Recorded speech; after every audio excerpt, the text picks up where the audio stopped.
Trojan, built in 1954, being flown for us today, as I said earlier, by Miguel Hochleitner. Diese Maschine stand bis 1965 in Washington D.C. bei der US Navy als Trainer im Einsatz. Anschließend wurde sie an einen privaten Halter nach Texas verkauft und von diesem restauriert. Mitte der 80er wurde die Maschine von Ziggy Angerer, dem späteren Chefpiloten der Flying Bulls, auf seiner Suche nach einem leistbaren Oldtimer in Oklahoma City aufgespürt und nach zähen Verhandlungen erstanden. Zur Vorbereitung des Seetransports nach Europa musste Angerer die T-28B zunächst nach Chino in Kalifornien fliegen, wo sie zerlegt wurde, in einen 40-Fuß-Container verladen und dann mit dem LKW in den Hafen von Galveston mit amerikanischen Kennzeichen versehen, landet sie dann 1987 in Innsbruck, ihrer neuen Homebase.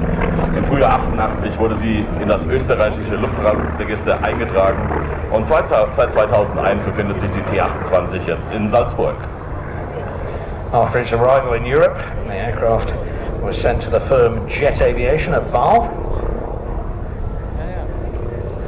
Had another rebuild, and in 1987 it went up to Innsbruck, its new home base, and from 1988 it's been based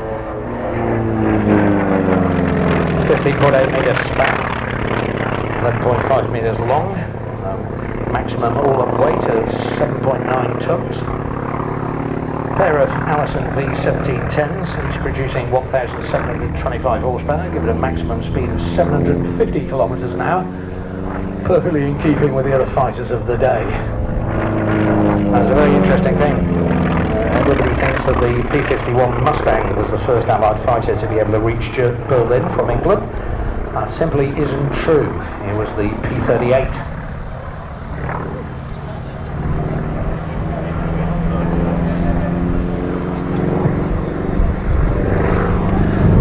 Well, as the P-38 manoeuvres to land, taking centre stage again, the T-28 Trojan.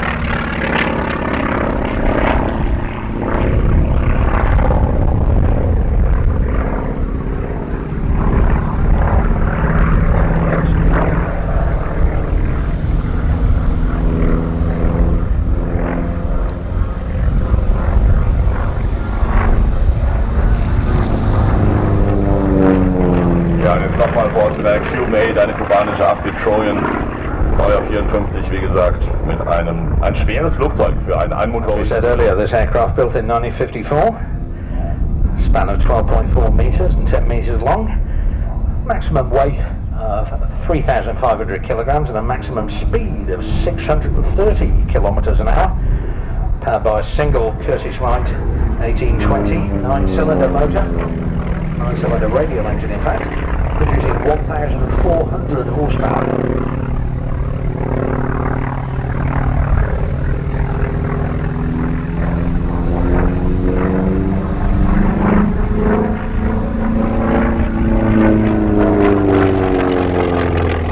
Und wenn Sie jetzt mal die durch den Smoke Generator erzeugten Rauchlinien sich anschauen, das ist wirklich einmalig. Also diese Verwirbelungen in der Luft sind natürlich immer da, wenn Flugzeuge vorbeigeflogen sind, aber man sieht sie normalerweise nicht. Und jetzt durch diesen Rauch sichtbar gemacht, das ist ein eindrucksvolles Schauspiel in der Luft. And as you can see, the smoke generators on the wingtips, it's roiling the smoke. The passage of the aircraft through the air creates what's known as wingtip vortices, and those are roiling the smoke into these wonderful sort of smoke rings. Now normally you can't see the vortices, but they're always there. It's just that the smoke generators in this case just call particular attention to them.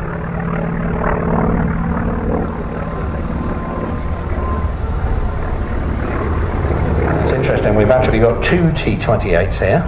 The other one's a B model, and it's very interesting to compare them because the cockpit on the B model has two separate canopies, whereas this, being the C model, has a single goldfish bowl over the top of both crew. The whole thing slides back in one piece. Ja, das ist interessant. Wir haben also zwei Modelle der T-28 hier auf der ILA. Das B-Modell und das C-Modell, die sich in verschiedenen Dingen unterscheiden. Äußerlich hauptsächlich auch dadurch, dass das Cockpit bei dem einen mit zwei Dächern bestückt ist und bei der anderen Maschine eben ein einzelnes, wie ein großes, wie hat Tim so schön gesagt, Fishbowl, also wie ein Gold.